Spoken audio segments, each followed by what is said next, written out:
Hi everyone and welcome to this new video. In this video we continue the binary exploitation series, and in this video in particular I want to introduce the tool Pwntools, which is a Python library that helps us to do binary exploitation. So as always, I hope this video is going to be useful and you're going to get something out of it.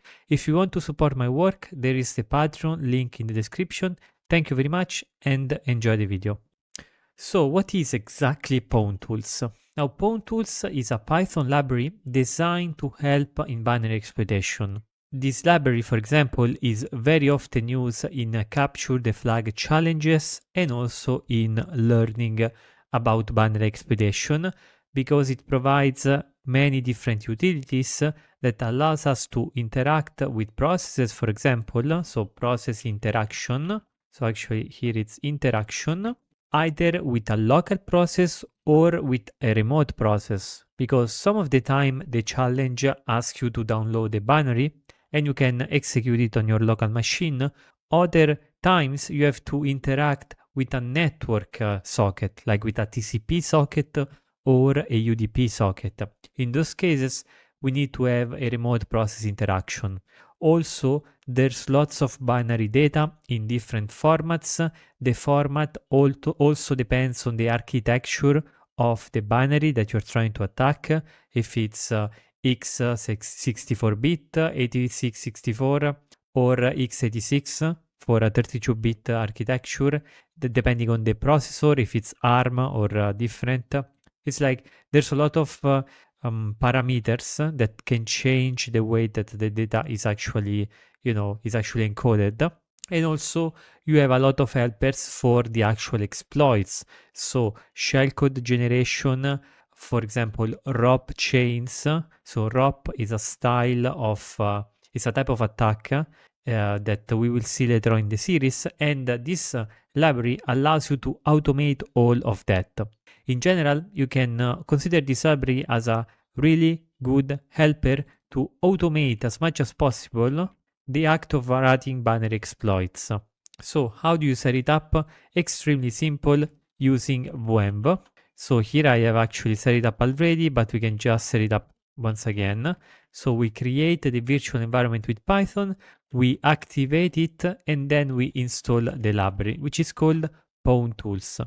So the command is pip3 install Pwntools, and it's going to install in the current virtual environment. Now, to play around with the library in this introductory video, I will show three specific examples. One, a very simple local processor interaction. The second is a very simple remote process interaction. And the third one is a more complex format string vulnerability. But of course, the capabilities of this library are really extreme, and in the future I will also showcase different scripts depending on the exploits that we see together, so expect also in the future to see more videos with more Pwntools scripts. So let's start by analyzing the first example with a local process interaction. Now consider the following code. It's a very simple C code that defines an array of 100 characters, and then it asks for some user input using the fgets function. So we are reading this from the standard input, we are writing into the input, and notice here that we put a limit of 100 bytes, so size of input, which means that this is not vulnerable to buffer overflow. Once we have read the input, we're going to do a simple string compare with the end version so that we can specify how many bytes we want to compare between the input and the hard-coded string that is made up of 4 A's. If they are equal, it means that if the input starts with 4 A's, then we print the flag. Otherwise, we don't. It is an extremely simple program that requires some user input, some input-output interaction. So here I have it in my terminal, basically in the source. I have example 1. We can compile this, of course. So let's compile it. Down below you can see the compilation, and we can also execute it, of course. Example 1, here I can say any key and it's going to say wrong. If I write a key that starts with 4A, it's going to say correct, the flag is, and it's going to print the flag. So extremely trivial. Now the objective is not to analyze this code, but to analyze the Pwntools script that will allow us to interact with the code. and the Pwntools script that we want is the following one. So basically what we do is we import the library from Pwn import wildcard. So we're importing all the symbols defined in the package Pwn.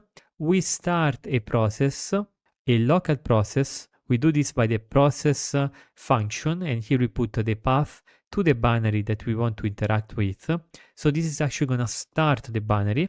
The cool thing is that Pwntools is going to return to us an object, this P object, and we can interact with the process using this P object.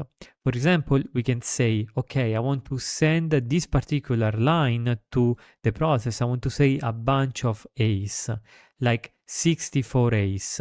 And then I want to receive all the output of the program until it terminates. That is, until it receives the end of file signal, the end of file character, and I want to decode everything in UTF-8 so that I also decode the new lines and things of the sort, because both send line and receive all, the receive function, they work with bytes. So we actually want to have the string representation, and so we have to decode it, and then we simply print it. Now what happens, and here I have basically the example1.py. So like a cat example1.py.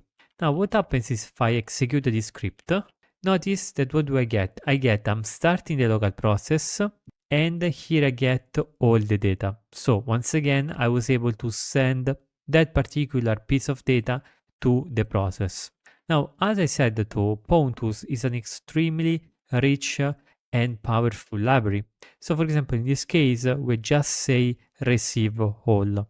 And so this is a very simple way to interact with the process with the send line command and with the receive all. So basically we have these writing and reading interfaces towards our local binary. Now Pwntools, as I said, is a very rich library. It does not only have these two methods. There are basically like different methods for receiving and writing data. For example, let's say that first we want to receive the string enter the key, and only after we receive that we want to write to the program itself, right? So how can we do that? Well, we can use the method p.receive. So we can do receive until, and here we put the string in binary, in a byte, pretty much. So in this case, this will be the string. Now, if we execute this program, however, we will notice that there is a problem. And if we execute this as simple as this, it's gonna hang. Why does it hang? Well, it has to do with the fact that the C program does not flash the output. Because as you can see here, actually, here we have the printf and the fgets. Now, the standard output is filled up with this string. However, since the fgets is immediately after that, like the program has no time to actually flash the output. So if you want to fix it, we have to explicitly flash the output with the command flash with the standard output. So basically we are adding this line, we are recompiling everything, and now we do not change the Python script, but now it works because now the standard output is flashed immediately, and so the actual Python code works basically.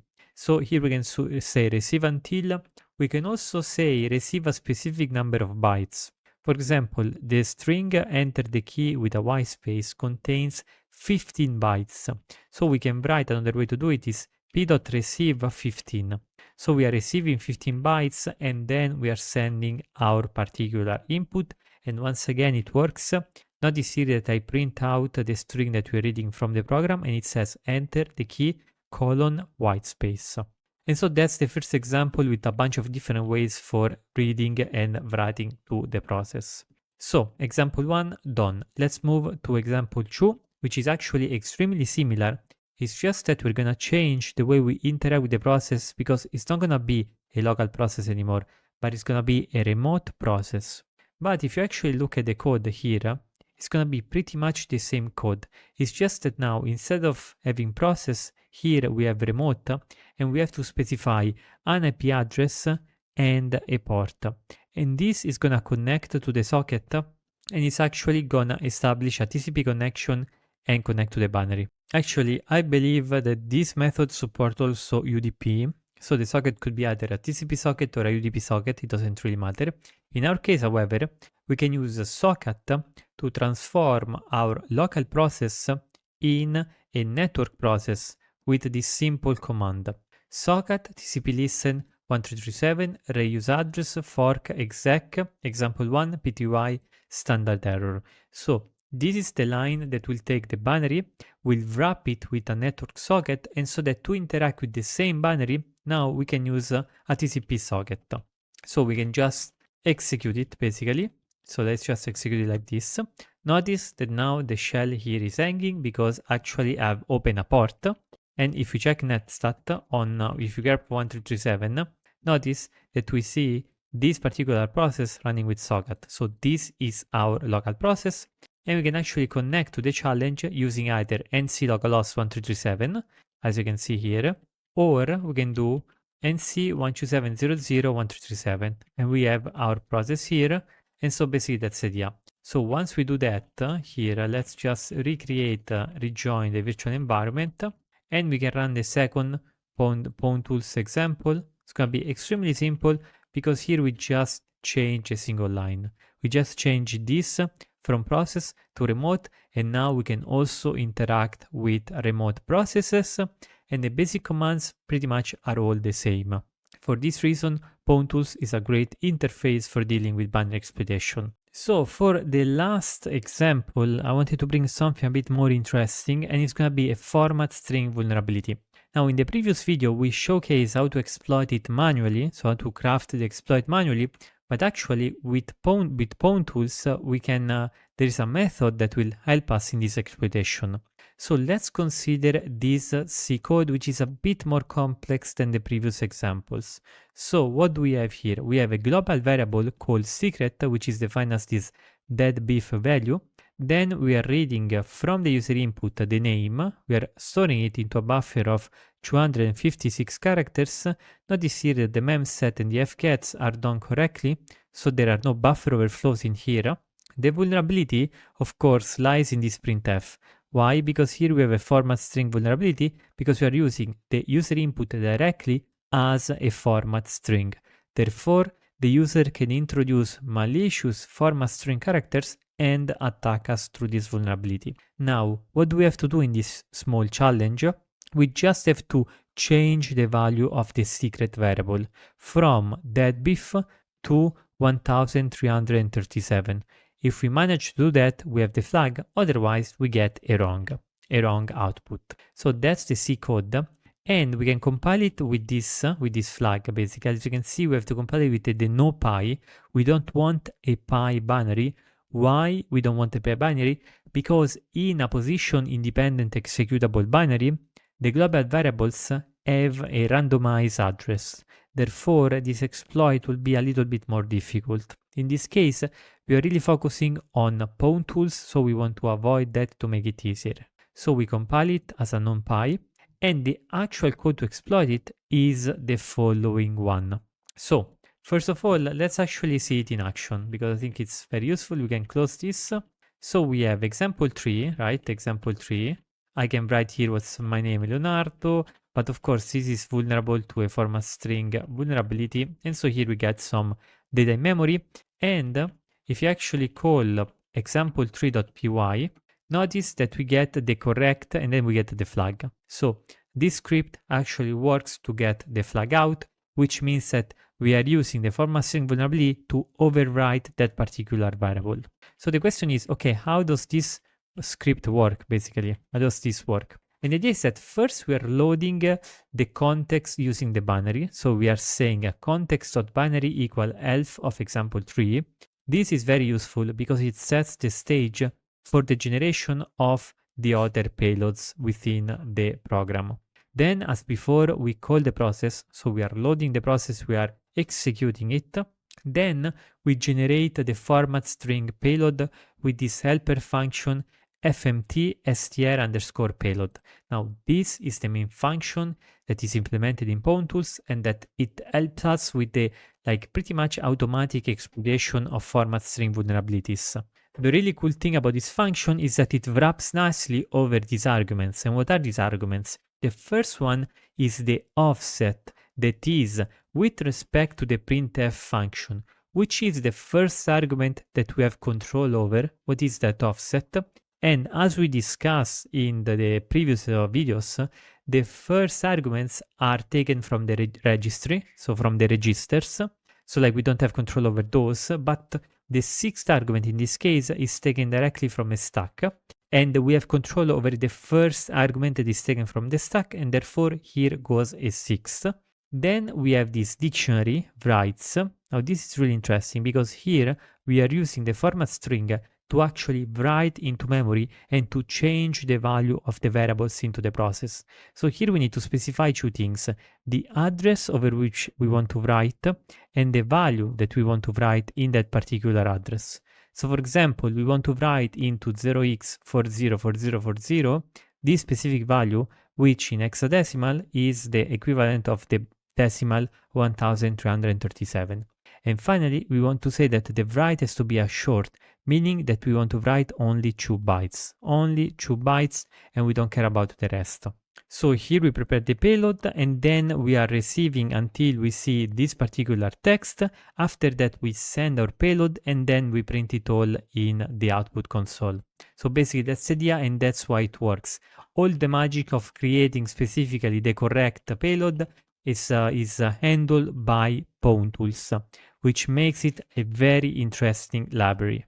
For example, if we are interested in the kind of payload that it generates to perform this exploitation, well, we can simply, like we can remove all of this, we can just add it into context binary. We can use this last code in which we generated the payload and then we write it into a file to inspect its content. Oh, and by the way, if you're interested in all these codes, it's available under the Patreon subscription because I upload this on my Git private server, which you can access using Patreon. So let's execute this last example, example 4.py. Notice that now we have written this payload.bin, and if we xdump it, here we can see the actual payload. So this is the actual payload that we are using to exploit this format string vulnerability. And we can see it because if we send it directly, so let's see if we can send it directly like this, here we get the correct flag. So notice here I just carry it directly into the process, and here I have my flag and I've done the challenge. And so basically this ends this last example. Once again, why we had to use this particular flag, so that the binary would not be a PA executable. If it were PA, the global variables will be randomized, but since it isn't, they are not. And so we can get the actual value itself. Oh, and by the way, how did I get this value? Like, how do I get this memory address? Well, you can actually use the nm utility. So you do nm, example 3, and then you grep for the name of the variable like secret. And here you get this particular address, which you can use in your exploits. So basically, like this, we can automate everything because the offset we can search, as I showcased in the previous video regarding format string vulnerabilities. This particular address you can get from a bunch of different utilities, including nm. Here, the value to overwrite you can choose. It's up to you. It's an arbitrary value. And with this Pwntools script, actually with this one, you can automate everything. So the generation of the payload and the sending of the payload to the target for fun and profit. So basically, this is it for this video. In this video, I introduced the Pwntool library, an extremely good friend if you're interested in learning more about binary exploitation. And in the future, of course, I will showcase more of this binary throughout the various examples. Hope it was interesting. If you're interested in the project, please, you can subscribe, you can share my video with like-minded people, and if you want, you can even support me on Patreon. Thank you very much, and to the next video.